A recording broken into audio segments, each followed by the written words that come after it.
Well, howdy. Today we're going to talk about growing tomatoes, and this is how I grow tomatoes in my DWC bubble buckets.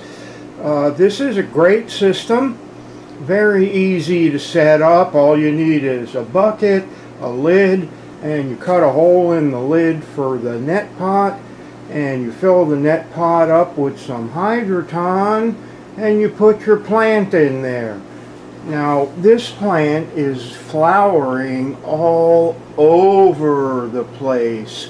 I was really concerned when I first set it in.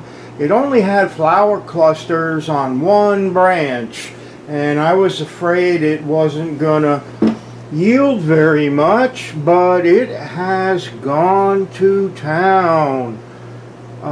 Look at up here, I got a tomato branch that's getting ready to try and grow out the window. I have some tomatoes down here, and I've seen some others. There's one right here. This plant is doing fantastic.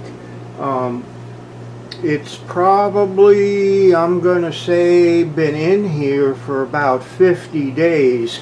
But it was set in here as a seedling with just 2 leaves. It didn't even have its true leaves yet. So, I mean, if you started from a transplant,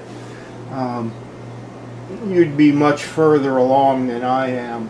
But even still, it's a 5-gallon bucket, and it's kind of hard to show you what's going on in there. You can see the net pot. And I use grow stones because I have them. I don't think they make them anymore, but you can use Hydroton. I just filled up this bucket yesterday. It sucked up all the water. So what I do is I try to leave the bucket lid loose. You can see all the roots in there. It's doing really well. The trellis, it does make it a bit harder to get underneath, but I felt like these would probably need support, and really it looks like I'm gonna need another net if I want to support them.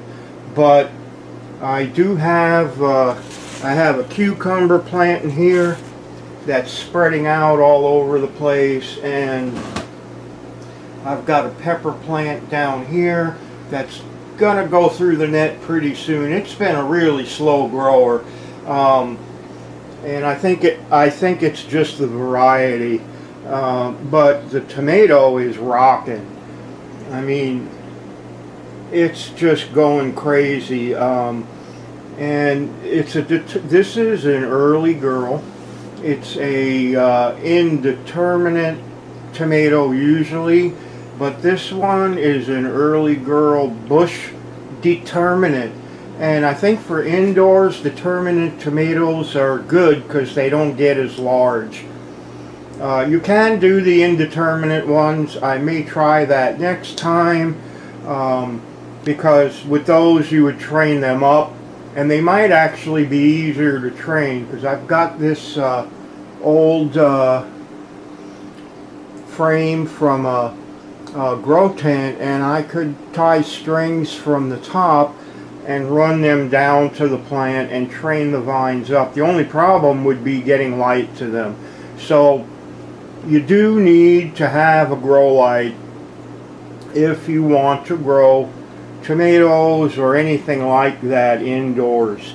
Tomatoes is a very high light requirement plant, and you're going to need an LED grow light. You just cannot grow, well, if you have a patio, you could probably grow them out on your patio if you have about 6 hours of direct sunlight, and that would be a minimum.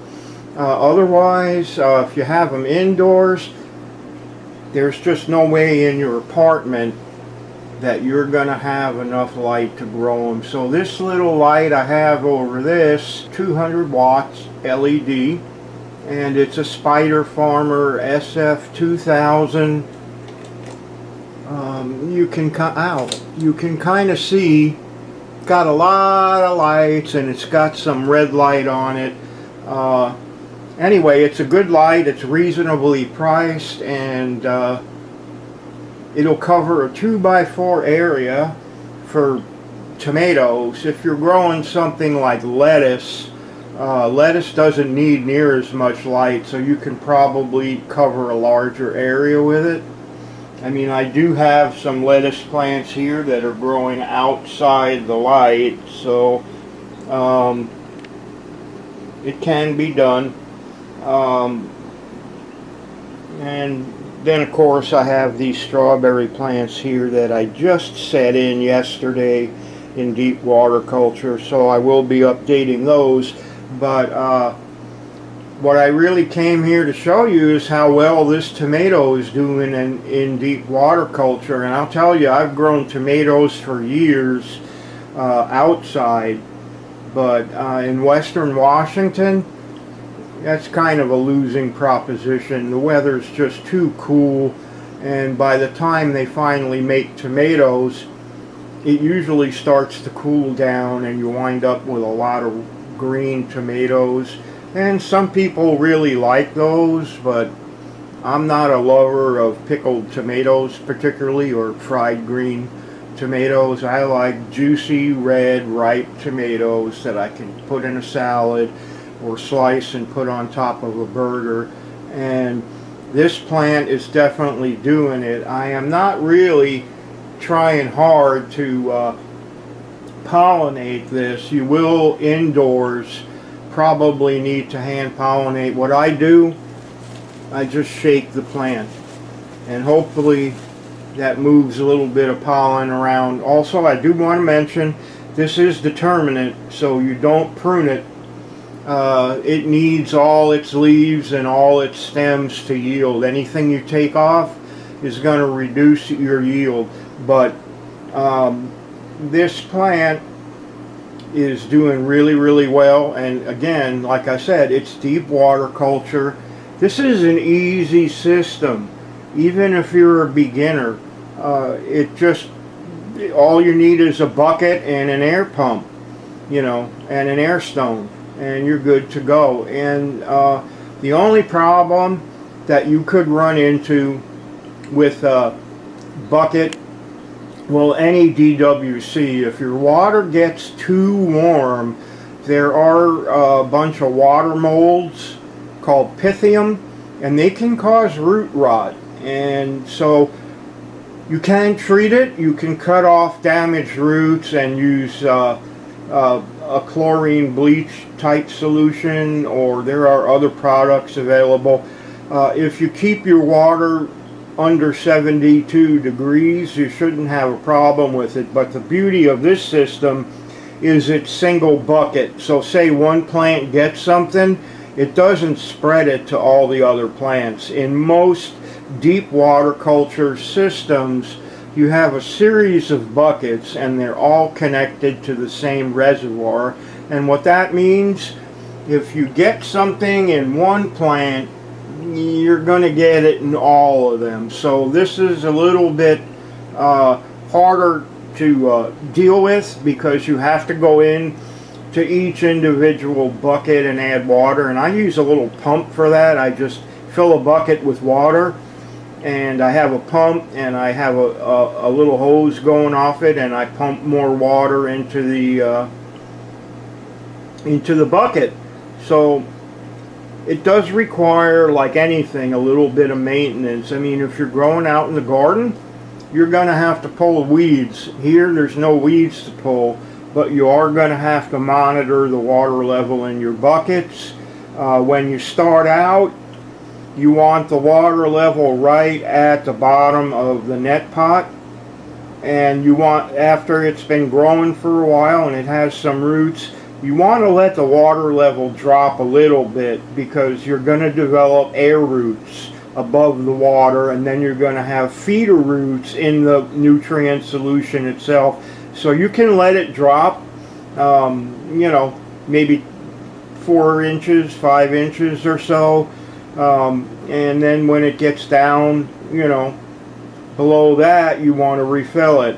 So pretty easy, really. Like I said, the only thing you have to worry about is keeping your temperatures cool. If it's the summer, you could drop an ice pack in there, and that would probably take care of it for the day. Or, I mean, commercial growers with DWC, they run a chiller, but that's expensive, and I'm not planning on running a chiller. I actually kind of timed this so that it would be done before temperatures really get warm outside, because I am in an upstairs apartment and it can get really hot in here in June or July. So I'm not planning on doing DWC during the height of summer. I'll start another grow. This one is done. I'll clean everything up, and then I'll start another grow in September or maybe October, and grow all through the winter and into the spring again. So if you're looking for a way to grow large plants, and we're talking tomatoes, peppers, even this is a bush cucumber. You can see it's been vining up. You can grow them in deep water culture. You can grow strawberries in deep water culture. So it's a good system, and it's easy to set up and not expensive to build. And if you're really lazy and you don't want to build one, you can buy DWC bubble bucket kits off Amazon and just go from there. But it's a lot more expensive than just coming up with your own bucket and your own stuff. So anyway, happy with the way this is going, and take good care of yourselves. Happy gardening. My cam is about to die, so keep it green. Alright, see y'all later. Bye bye.